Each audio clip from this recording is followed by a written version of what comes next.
اب کون سی لگائی جائے، یہ بھی ایک مسئلہ ہوتا ہے۔ پہلے تو دیسی خوشبوئیں استعمال ہوتی تھیں، یعنی وداؤٹ الکوہل خوشبو استعمال ہوتی تھی۔ اب یہ کہ الکوہل کے ساتھ ہیں، اسپریسنٹ وغیرہ یوز کرتے ہیں، تو اس کے بارے میں کیا حکم شرع ہوگا، بہت سے لوگ معلوم کرتے ہیں۔ تو یہ بات یاد رکھیے کہ ویسے شراب خمر کو شریعت نے حرام کیا ہے، الکوہل کی ممانعت پر قرآن و حدیث میں کچھ نہیں ہے، تو فقہا نے دیگر چیزوں پر، نشہ آور چیزوں پر جیسے شراب خمر وغیرہ، ان پر قیاس کر کے الکوہل کو بھی منع کیا، اس کے استعمال کو۔ لیکن یہ یاد رکھیں کہ ایک شرعی قاعدہ ضابطہ ہوتا ہے کہ جس چیز کو فقہا نے منع کیا اپنی ذاتی رائے سے، اجتہادی مسئلہ ہوتا ہے، اپنے اجتہاد کے ذریعے منع کیا، اگر وہ چیز لوگوں میں بہت زیادہ عام ہو جائے تو پھر وہ یہ سوچتے ہیں کہ ہم اپنی ذاتی رائے سے لاکھوں لوگوں کو گناہ گار قرار دیں اور ان کی نمازوں کی بربادی کا سامان کریں۔ یعنی اگر ہم یہ کہیں کہ یہ خوشبو الکوہل والی لگانا یہ ناپاک ہے تو لازم بات ہے کہ گناہ گار ہوگا ناپاک چیز استعمال کرنے سے، اور پھر جب یہ جا کے نماز پڑھے گا تو نماز نہیں ہوگی، کیونکہ ناپاکی کے ساتھ نماز نہیں ہوتی ہے۔ تو پھر فقہا اپنی ذاتی رائے کو واپس لیتے ہیں۔ تو یہاں دونوں طرح کی ذمہ داریاں دیکھیں، پہلے ذمہ داری یہ تھی کہ لوگوں کو آنے والے خطرے سے دور رکھنے کی کوشش کی جائے، تو جہاں پہ قرآن و حدیث کا واضح حکم نہیں ہوتا، فقہا غور و تفکر کر کے اپنی ذمہ داری محسوس کر کے لوگوں کو کہتے ہیں بھائی آپ یہ نہ کریں، یہ نہ کریں، تاکہ لوگ اس سے بڑے جرم میں مبتلا نہ ہو جائیں۔ لیکن جب اس کے خلاف چیز معاشرے میں رائج ہو جاتی ہے، اور یہ کوئی پری پلان نہیں ہوتا کہ لوگ کہتے ہیں کہ علماء کو تو مخالفت کرنی ہے، چلو تم بھی کرو تم بھی کرو تم بھی کرو، ایسا نہیں ہوتا۔ غیر محسوس طریقے سے فقہا کا قول کسی کے پاس نہیں پہنچ پاتا، یا پہنچا ہے تو وہ توجہ نہیں کر رہا ہے اور اس کے خلاف عمل رائج ہو جاتا ہے، تو پھر فقہا اپنی ذاتی رائے سے لوگوں کو گناہ گار قرار دینا، ان کی عبادات کی بربادی کا سامان کرنا یا ان کی عبادات کے نہ ہونے کا حکم دینا پسند نہیں کرتے ہیں، وہ اپنی رائے کو واپس لے لیتے ہیں اور جواز کا حکم دے دیتے ہیں۔ اس کو شرعی اصطلاح میں عموم بلوہ سے تعبیر کرتے ہیں کہ جب کوئی بہت زیادہ عوام میں چیز رائج ہو جاتی ہے،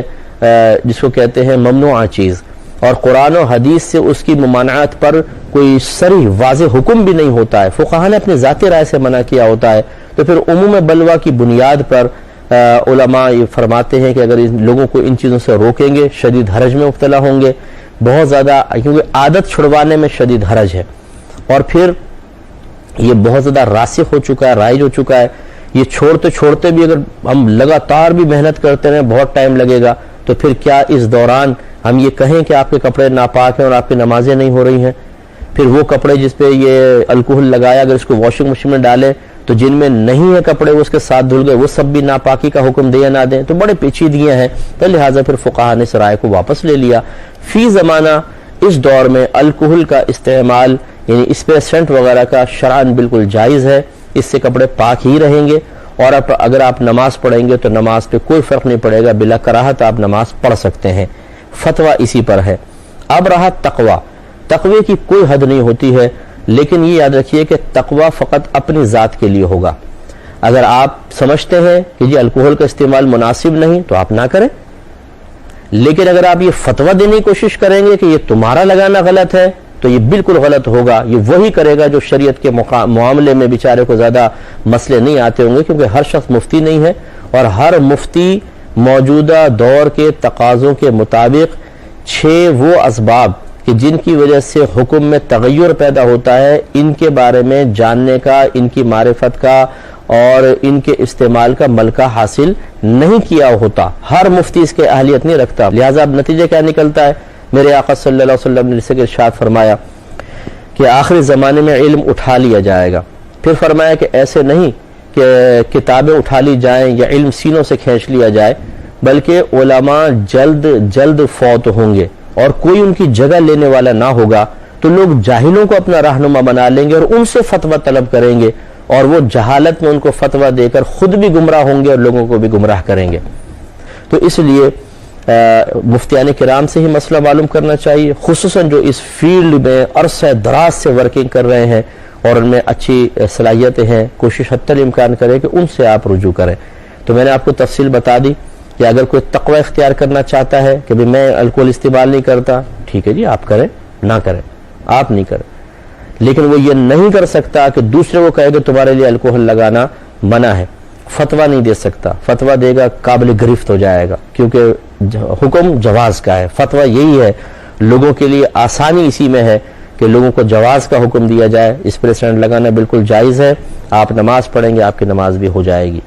اور اگر کوئی اس پہ گفتگو کرنا چاہتا ہے تو ہم حاضر ہیں، کبھی بھی گفتگو کر لیجئے، بیٹھ کے انشاءاللہ بات کر لیں گے، لیکن بہرحال کوئی اپنی علمیت جھاڑنا مقصود نہیں ہے،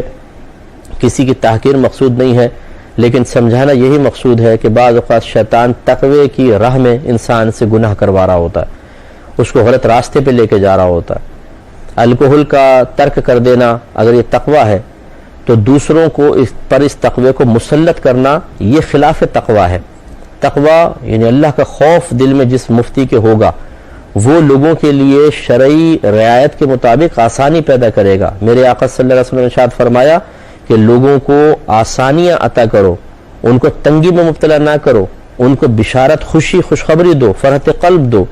ان کے اندر تنفر پیدا نہ کرو۔ یہ بخاری کی روایتیں گزر چکی ہے، نبی کریم صلی اللہ علیہ وسلم نے اس سے منع فرمایا، تو لہٰذا جہاں پھر فقہا رعایت دیتے ہیں وہاں پر رعایت ہی ہوگی، اور یہ رعایت کوئی خلاف تقوی نہیں ہوتی ہے، یہ مطلوب شرع ہے، عین مطلوب شرع ہے، اس لیے اس کا خیال کرنا چاہیے۔ تو لہٰذا خلاصہ کلام یہ ہوا کہ جو وداؤٹ الکوہل لگانا چاہتا ہے وہ بالکل لگا سکتا ہے، بہت اچھی بات ہے، اس کی مرضی ہے، اور الکوہل سے بچنا چاہتا ہے بہت اچھی بات ہے، اپنے لیے ایسا کر سکتا ہے، لیکن اگر کوئی الکوہل والی خوشبو لگانا چاہتا ہے یہ وداؤٹ الکوہل، اس کو بالکل اجازت ہے، وہ کر سکتا ہے۔ تو خوشبو بہرحال اچھی طرح لگانی چاہیے، آپ نہائیں دھوئیں، صفائی کریں، مسواک کریں، اگر سرما کاجل ہے تو وہ سرما یوز کر لیں، اور بالوں میں تیل لگائیں، صاف ستھرے کپڑے پہنیں، نئے پہننا کوئی ضروری نہیں لیکن صاف ستھرے کپڑے ہوں، اور خوشبو لگا کر معطر مہکتے ہوئے مسجد کے اندر آئیں۔ بعض لوگ کھانے پینے سگریٹوں پہ پیسہ خرچ کر دیتے ہیں لیکن خوشبو نہیں خریدتے، ان کے پاس خوشبو ہی نہیں ہوتی ہے۔ اب یہ بہرحال میں نہیں بتا سکتا ہوں، یہ پھر کاروباری معاملہ بن جاتا ہے کہ کہاں سے آپ کو خوشبو خریدنی چاہیے، کون سی خوشبو بہت اچھی ہے، لیکن یہ اپنے اطراف میں آپ دیکھ سکتے ہیں، بعض اوقات مسجدوں کے باہر ہی اسٹال لگائے ہوتے ہیں، لوگوں نے اس پہ خوشبو وغیرہ ہوتی ہے، وہ اچھی سی خوشبو آپ لے لیں، لیکن خوشبو ہی ہو۔ یہ بھی بس ضمن ایک بات عرض کرتا ہوں کہ بہت ہی خوشبو کے معاملے میں بے ذوقی نظر آتی ہے کہ جس کو وہ خوشبو کہہ رہے ہوتے ہیں دوسرے کا دم گھٹ رہا ہوتا ہے، اس سے ایسی لگا لیتے ہیں کہ لوگ ناک بند کر لیں کہ یار یہ کون سی لگا کر آ گیا بھائی خوشبو،